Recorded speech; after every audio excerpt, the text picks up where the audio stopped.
사랑해 주님 감사합니다. 귀하고 복된 자리에게 불러주신 은혜 감사합니다. 우리의 발걸음이 날마다 주님을 향하는 이 한 걸음 한 걸음이 정말 주님을 향할 수 있게 도와주시고, 주님을 향해서 나아가는 우리의 모습을 통해서 또 우리가 주님 앞에 든든히 설 수 있도록 말씀으로 붙들어 주시옵소서.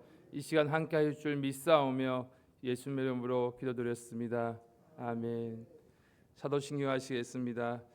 전능하사 천지를 만드신 하나님 아버지를 내가 믿사오며 그 외아들 우리 주 예수 그리스도를 믿사오니 이는 성령으로 잉태하사 동정녀 마리아에게 나시고 본디오 빌라도에게 고난을 받으사 십자가에 못 박혀 죽으시고 장사한 지 사흘 만에 죽은 자 가운데서 다시 살아나시며 하늘에 오르사 전능하신 하나님 우편에 앉아 계시다가 저리로서 산자와 죽은 자를 심판하러 오시리라. 성령을 믿사오며 거룩한 공회와 성도가 서로 교통하는 것과 죄를 사하여 주시는 것과 몸이 다시 사는 것과 영원히 사는 것을 믿사옵나이다. 아멘. 오늘 함께 나눌 말씀은 여호수아 8장 30절에서 35절까지 말씀입니다. 여호수아 8장 30절에서 35절까지 말씀입니다.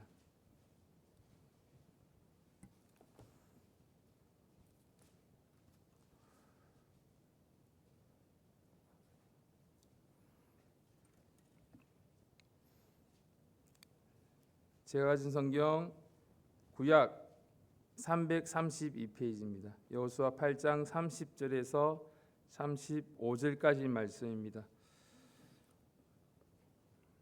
다 같이 한 목소리를 읽겠습니다. 시작.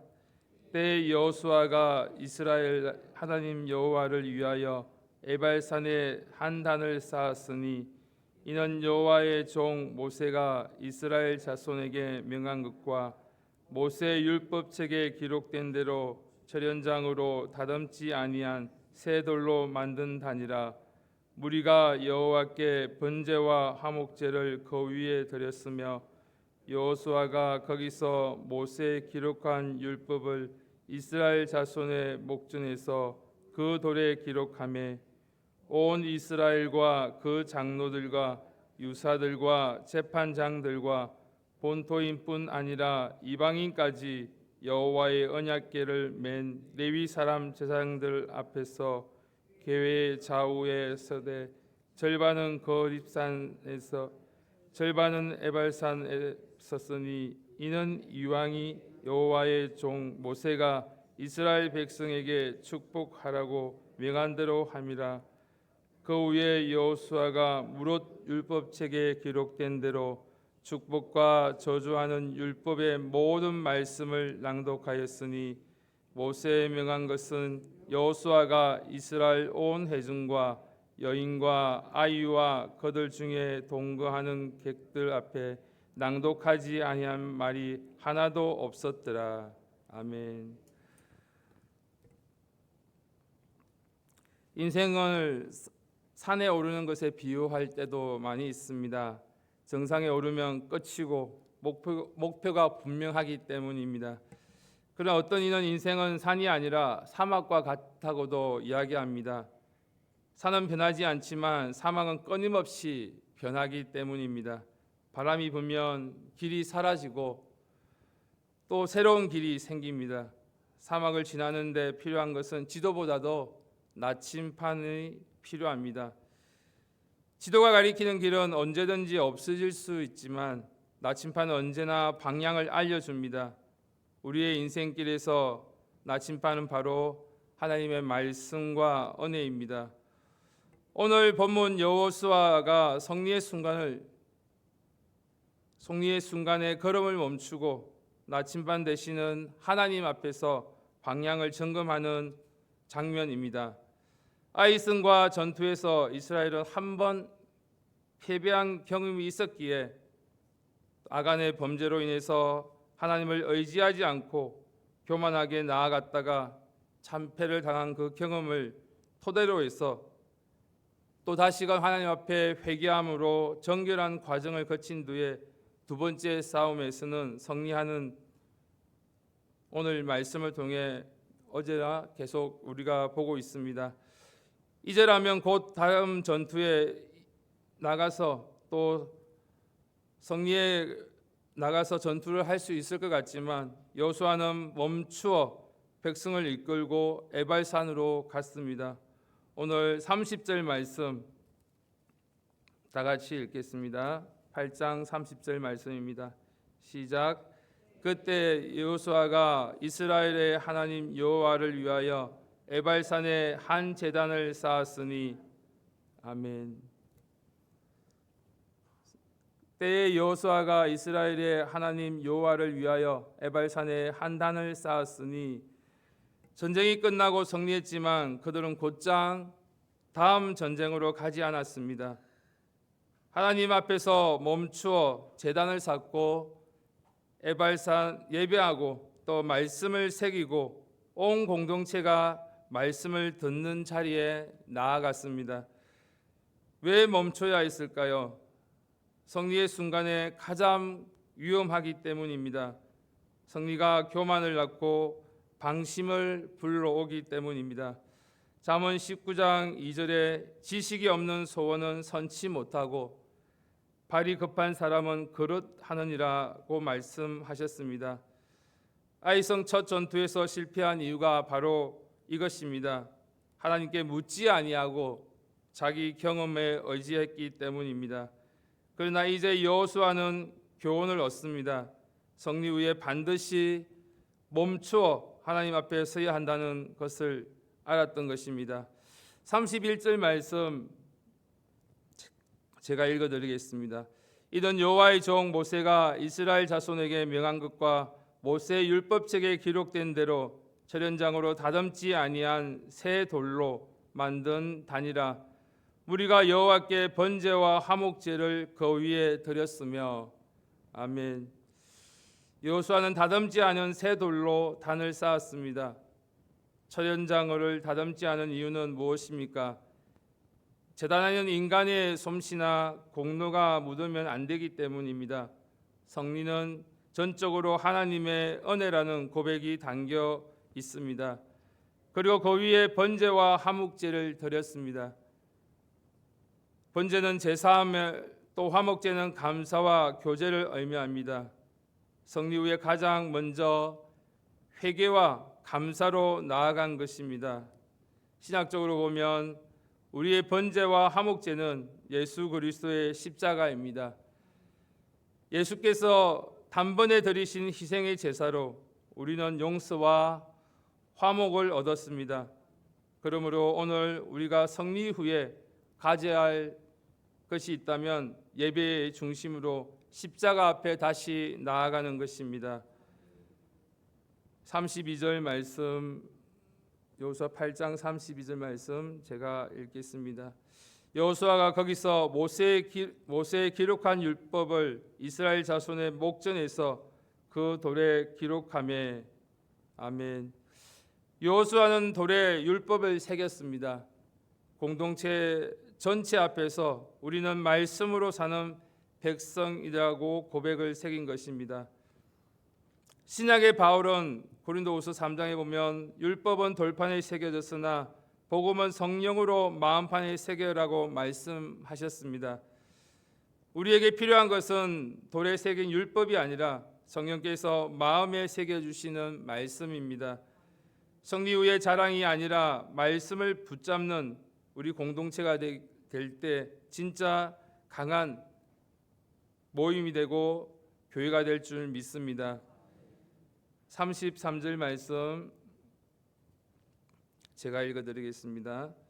온 이스라엘과 그 장로들과 유사들과 재판장들과 본토인뿐 아니라 이방인까지 여호와의 언약궤를 맨 레위 사람 제사장들 앞에서 계회 좌우에 서되 절반은 거리심산 앞에 절반은 에발산 앞에 섰으니 이는 이왕의 여호와의 종 모세가 이스라엘 백성에게 축복하라고 명한 대로 함이라. 아멘. 말씀 앞에 모인 이스라엘 공동체를 보여줍니다. 장로나 지도자나 재판장, 본토의뿐만 아니라 이방인과 아이들까지 모두 함께 서 있습니다. 말씀은 제한된 집단의 것이 아니라 모두에게 열려 있는 하나님의 은혜입니다. 이는 신약의 말씀에 예시하고 있습니다. 로마서 10장 12절에 유대인이나 헬라인이나 차별이 없다라고 선포하셨습니다. 하나님의 말씀은 차별 없이 모든 이에게 주어진 복음입니다. 34절 말씀, 그 후에는 여호수아가 무릇 율법책에 기록된 대로 축복과 저주하는 율법의 모든 말씀을 낭독하였으니. 아멘. 여호수아가 축복과 저주의 말씀을 낭독했습니다. 말씀은 단순한 지식이 아니라 삶의 선택을 요구합니다. 신명기 28장에서처럼 순종하면 복이, 불순종하면 저주입니다. 신약에서도 바울은 갈라디아서 6장 7절에 사람이 무엇을 심든지 그대로 거둔다고 말씀하셨습니다. 오늘도 말씀은 우리를 결단의 자리에 세웁니다. 말씀 앞에 순종하며 그 말씀 앞에 나아가는 저와 여러분이 되기를 간절히 바랍니다. 마지막으로 35절 말씀에는 모세에 명한 것은 여호수아가 이스라엘 온 회중과 여인과 아이와 그들 중에 동거하는 객들을 앞에 낭독하지 아니한 말이 하나도 없더라. 아멘. 비록 불편한 말씀도 도전되는 말씀도 하나님 앞에 다 선포되었습니다. 말씀을 듣는 자라도 남녀노소 이방인까지 모두 포함되어 있습니다. 말씀은 누구도 배제하지 않는 보편적인 복음입니다. 요한복음 6장 35절에 예수께서 가라사대 내가 곧 길이요 생명의 떡이니 내게 오는 자는 결코 줄이지 아니할 터이요 나를 믿지 아니하는 자는 영원히 목마르지 아니하리라 라고 말씀하신 것처럼 말씀은 모든 사람에게 주시는 생명의 양식입니다. 이제 오늘 본문 말씀해 주시는 교훈을 마음에 새겨보기를 간절히 바랍니다. 성리 후에 반드시 멈추어 예배해야 합니다. 성리의 완성은 나의 자랑이 아니라 하나님께 드리는 예배입니다. 또 성리 후에 말씀을 마음에 새겨야 합니다. 진짜 성리는 말씀 위에 세워질 때 이루어집니다. 그리고 말씀은 모두에게 열려 있습니다. 이 말씀 앞에 매일 멈추어서는 우리 공동체가 되기를 간절히 바랍니다. 혹시 최근에 하나님께서 주신 작은 성리를 경험한 적이 있습니까? 건강을 지켜주신 적이 있습니까? 관계를 회복시켜 주신 것, 또 가정을 붙들어 주신 것, 자녀를 은혜 가운데 두신 것이 있다면 다 하나님의 은혜의 성리의 결과입니다. 그러다 그 성리를 자기 자랑으로 끝내지 말고 말씀과 예배로 완성해야 합니다. 그렇지 아니하면 성리가 교만으로, 방심으로, 또 다음에는 실패의 씨앗이 되어 수밖에 없습니다. 그러나 예배의 말씀 앞에 멈추었으면 그 성리는 다음에 순종을 위한 디딤돌이 될 줄 믿습니다. 히브리서 4장 12절에 하나님의 말씀은 살았고 운동력이 있어 좌우에 날쌘 어떤 검보다 예리하여 혼과 영과 및 관절과 골수를 찔러 쪼개기까지 하며 또 마음의 생각과 뜻을 감찰하나니라고 말씀하셨습니다. 여호수아와 이스라엘이 전쟁터에서 칼로 승리했다면 이제는 말씀이라는 금 앞에서 삶을 점검하고 고백하는 것입니다. 오늘 우리의 진짜 싸움은 여기에 있습니다. 오늘 하루도 성리를 완성하기 원하신다면 예배와 말씀을 기억하시길 바랍니다. 빠르게 달려가는 중에도 반드시 멈추어야 합니다. 멈춤이 없으면 방향을 잃어버립니다. 말씀과 예배 앞에 멈추어 이 시간이야말로 하나님 앞에 나침반을 바로 세우는 귀한 시간이 되기를 바랍니다.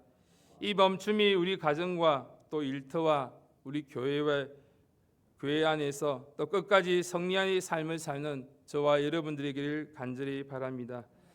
다 같이 기도드리겠습니다.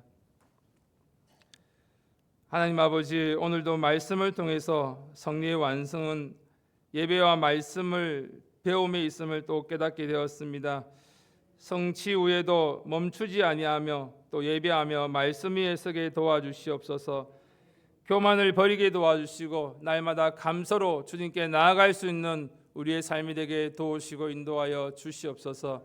이 시간 각자의 모습을 돌아보시고 또 말씀 앞에서 하나님 앞에 또 순종함으로 또 하나님께 주신 귀한 열매들이 있다면 성리의 경험들이 있는데 그것을 놓치고 또 교만으로 나아가고 있는 우리의 모습이 있다면 그리스도 피로 씻어달라고 이 시간 주여 삼창하시고 간절히 기도드리겠습니다.